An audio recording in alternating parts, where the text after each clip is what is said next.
ये students question number 6 में पढ़ता हूँ आपके लिए. The particulars of alpha investment corporation in respect of investment, okay, is given below. As on December 31st 1980, the company had a balance, मतलब opening balance, 5% government loan, 5% is rate of interest, of 3 lakhs, the cost of which was 2 lakh 88,000. opening balance दिया है. Interest is receivable on this would be on 1st April and 1st October. साल में 2 बार interest मिल रहा है, अप्रैल और अक्टूबर. Okay. The company received an interest up to October 1st 1980, मतलब लास्ट मिला था अक्टूबर 80 में, अभी 81 वाला ईयर है, तो वो तो नहीं भी बोलेगा तो अपने को पता ही है, जो भी लास्ट डेट ऑफ इंटरेस्ट होता है वही डेट पर कंसिडर करना है. आगे क्या बोला हुआ है? The on 1st June 81, company purchased further securities worth 1,80,000 at a cost of 1,60,000. नया खरीदा हुआ है. On 15th October, security worth 75,000 was sold for 70,000. कुछ बोला नहीं तो एक्स इंटरेस्ट ही है. The brokers are entitled to a brokerage of 0.5% on buying and selling. ये कुछ नया है स्टूडेंट्स, ये अभी तक हमने नहीं किया, बट मैंने थियरी में आपको एक्सप्लेन किया है कि इन्वेस्टमेंट या असेट खरीदते वक्त जो भी इंसिडेंटल एक्सपेंस, जो भी खर्चे होंगे उनको ऐड करना है और बेचते वक्त उनको माइनस करना है. तो ये जो भी खरीदते वक्त 0.5% ब्रोकरेज देना है बाइंग पे भी और बेचते वक्त सेलिंग पे भी. तो आपकी खरीदारी कितने की आपको वो वैल्यू लिखना है और आपको नेट सेलिंग प्राइस कितनी वो आपको रिकॉर्ड करना है. ओके. सो इन शॉर्ट आपको क्या करना है स्टूडेंट्स? 0.5% बाइंग के वक्त ऐड करना है और सेलिंग के वक्त लेस करना है. बाकी सब जो भी है, income tax, stamp duty is to be ignored, वैसे भी वो कुछ दिया भी नहीं है. इन्वेस्टमेंट अकाउंट बनाना तो फटाफट हेडिंग दे दो. In the books of alpha investment corporation for the year ending 31st December, यहाँ पर दिसंबर है ईयर एंडिंग. नेक्स्ट लाइन पे इन्वेस्टमेंट इन 5% गवर्नमेंट लोन, इन्वेस्टमेंट इन 5% गवर्नमेंट लोन, ब्रैकेट में नॉमिनल वैल्यू 100 और इंटरेस्ट डेट्स है 1st April and 1st October. 1st April and 1st October. और next line पे centre में इन्वेस्टमेंट अकाउंट. ठीक है, नेक्स्ट लाइन पे सेंटर में इन्वेस्टमेंट अकाउंट. चलो तो रेडी है, स्टार्ट करें. फॉर्मेट रेडी है आपका. Let's begin. सबसे पहले ओपनिंग बैलेंस दिया है स्टूडेंट्स. ईयर एंडिंग है दिसंबर, तो ईयर बिगिनिंग हो जाएगा 1st January. It's 1st Jan 81. Okay. अच्छा, कितना दिया है ओपनिंग बैलेंस आपको? जो दिया हुआ है 5% गवर्नमेंट लोन जो दी हुई है वो है 3 लाख रुपीज़ की. नॉमिनल वैल्यू है 100. ओके. सो डिवाइड कर देंगे. 3 lakh divide by 100. I think so that will make it to 3,000. और उसका कॉस्ट दिया है 2,88,000. ओपनिंग बैलेंस पे कितना इंटरेस्ट आउटस्टैंडिंग है? Working note number 1, 3 lakh into कितना परसेंट है भाई? 5%. और 2 बार दे रही है कंपनी, अप्रैल और अक्टूबर, तो डेफिनेटली हमको अक्टूबर में मिला होगा. उन लोग ने बोला भी सी एडजस्टमेंट में. सो अक्टूबर 1st बोला हुआ तो अक्टूबर भी काउंट होगा. तो अक्टूबर, नवंबर, दिसंबर, 1st January है तो 3 महीना आएगा. 3/12.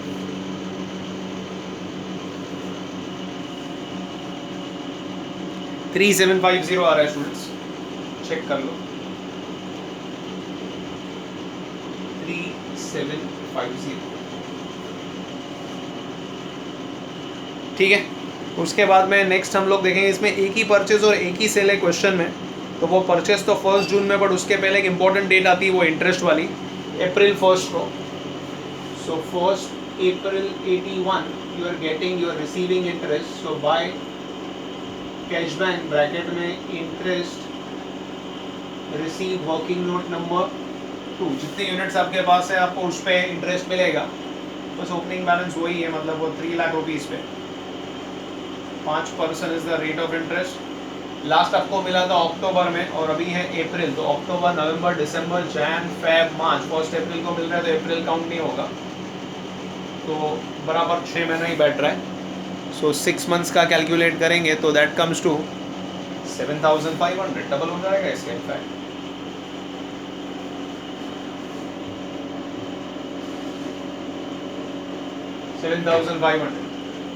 फिर आई थिंक जो 1 अप्रैल के बाद नेक्स्ट जो आपकी डेट आएगी वो आएगी 1 जून, जब भी परचेस किया हुआ है 1 जून 81 परचेस किया है, तो इधर डेबिट साइड पे 2 कैश बैंक। स्टूडेंट्स कितना यूनिट्स परचेस किया हुआ है? 1,80,000, तो डिवाइड बाय 100 कर लो, तो 1800 यूनिट्स।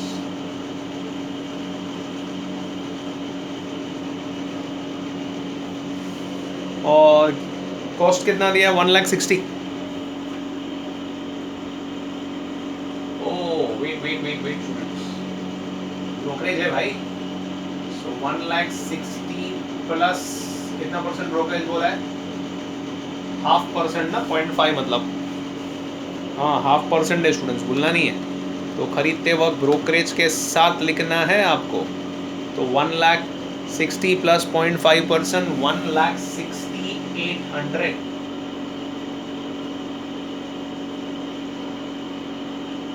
और इंटरेस्ट भी कैलकुलेट करेंगे। वर्किंग नोट नंबर 3, सामने वाले को इंटरेस्ट देना होगा आपको।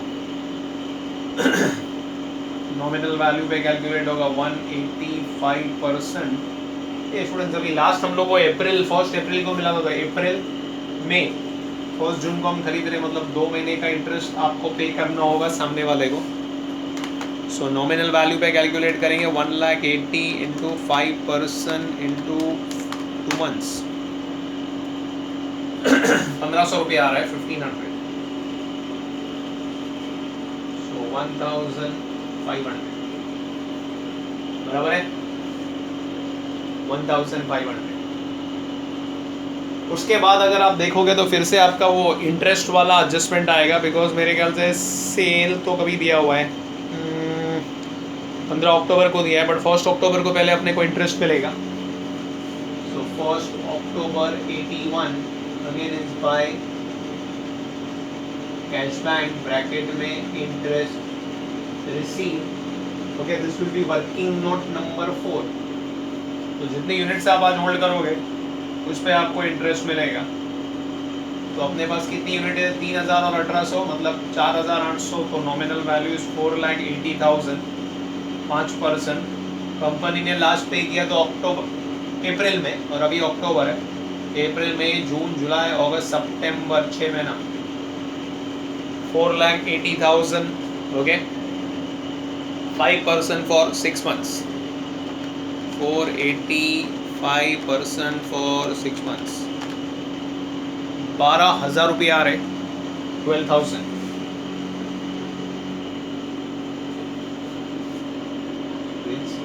₹12,000, ठीक है। उसके बाद क्या आ रहा है स्टूडेंट्स? 1 अक्टूबर के बाद में सेल आ रहा है, 15 अक्टूबर, 15 अक्टूबर। तो क्रेडिट में ही आएगा बाय कैश बैंक, ब्रैकेट में सोल्ड। अच्छा, कितना यूनिट्स बेच रहे हैं क्वेश्चन में बोला है इधर, 75,000 नॉमिनल वैल्यू, मतलब कहना ही से 750 यूनिट्स डिवाइड बाय 100। अच्छा, सोल्ड भी हो रहा है तो भी ब्रोकरेज दे रहे हैं, तो ब्रोकरेज दे रहे हैं मतलब उतना माइनस करके आएगा। Sold for 70,000 less 0.5%। खरीदते वक्त ऐड करेंगे, बेचते वक्त माइनस करेंगे, net selling price is to be recorded. Okay, तो 70,000 minus 0.5%, so that comes to 69,650। जो आपके हाथ में नेट पैसा है आप वो रिकॉर्ड करोगे 69,650, और आपने बेचा तो आपको भी तो सामने वाला इंटरेस्ट देगा, तो वर्किंग नोट नंबर 5। सो 75,000, 5%। अच्छा, मैंने आपको बोला था वैसे तो एक एक दिन का इंटरेस्ट कैलकुलेट होता है, बट अपने सम में कम से कम जो दिया होगा ना वो ज़्यादा में ज़्यादा हाफ मंथ दिया होगा। इस बार हाफ मंथ दिया हुआ है। Okay, so you have to take it for 15 days. जैसे कि अपने को लास्ट का भी मिला था 1 अक्टूबर तक तो मिल गया, ये 15 अक्टूबर है। सो 15 दिन मतलब कैन आई से it is half month. So half month का कैलकुलेट करेंगे, ठीक है। सो वो ज़रा ध्यान से, इससे कम तो अपने को कभी दिया नहीं रहता, जनरली कम में कम यही रहेगा। सो 5% फॉर हाफ मंथ।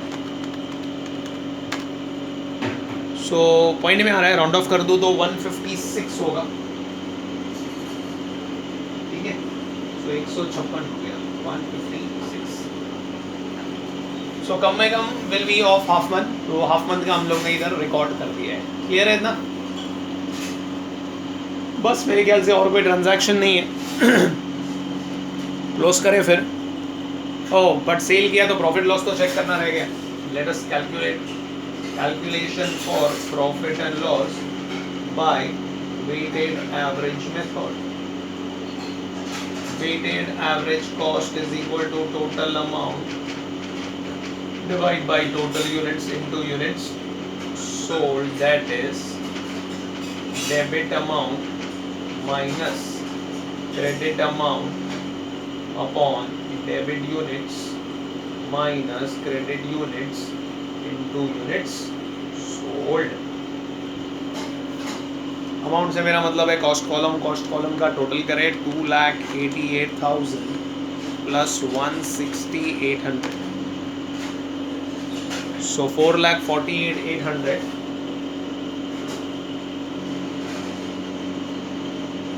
करंट में इसके पहले कुछ भी सेल नहीं किया हुआ है। अमाउंट डेबिट यूनिट से 4,800, इसके पहले कोई भी सेल नहीं किया है, बराबर है। और अभी सेल कर रहे हैं 750। सो 448,800 डिवाइडेड बाय 4,800 इंटू 750।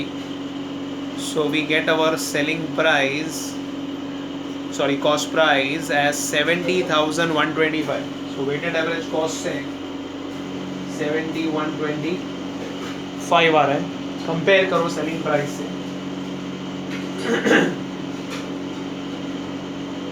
69,650 में बेचा है, घर में पड़ रहा है 70,125।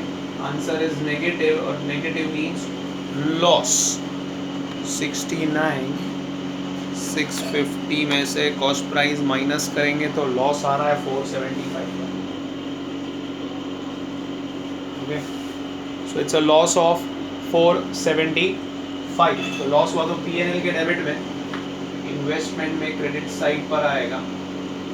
सो by profit and loss bracket में loss on sale, working note number 6, it's a loss of 475 का लॉस हो गया स्टूडेंट्स। बस आई डोंट थिंक सो और कोई ट्रांजैक्शन है, तो let's close it. Year ending है दिसंबर, so 31st December 81 by balance carried down.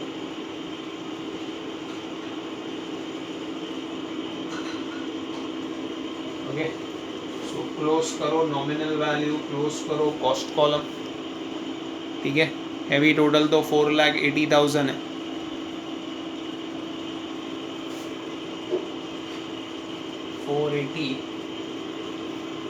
से minus 75, so that is 4,05,000। Cost column का टोटल तो अभी किया हमने 4,48,800। 4,48,800 में से माइनस करेंगे, 4,48,800 में से माइनस 475 माइनस 69,650, दो ही वैल्यू उधर। 3,78,675, 3,78,675, 378,675। वापस से इंटरेस्ट कैलकुलेट करना होगा। मैंने बोला पीरियड सेम होता है, वो last time coincidentally amount same था, एक बार अमाउंट अलग है 3 लाख और 4,05,000, तो मैंने बोला था वो इत्तेफाक से सेम है, बट पीरियड तो सेम ही रहेगा स्टूडेंट्स। तो लास्ट टाइम भी हमको मिला, कभी लास्ट इंटरेस्ट मिला अक्टूबर में, और इस बार भी अक्टूबर, मतलब you have to calculate again.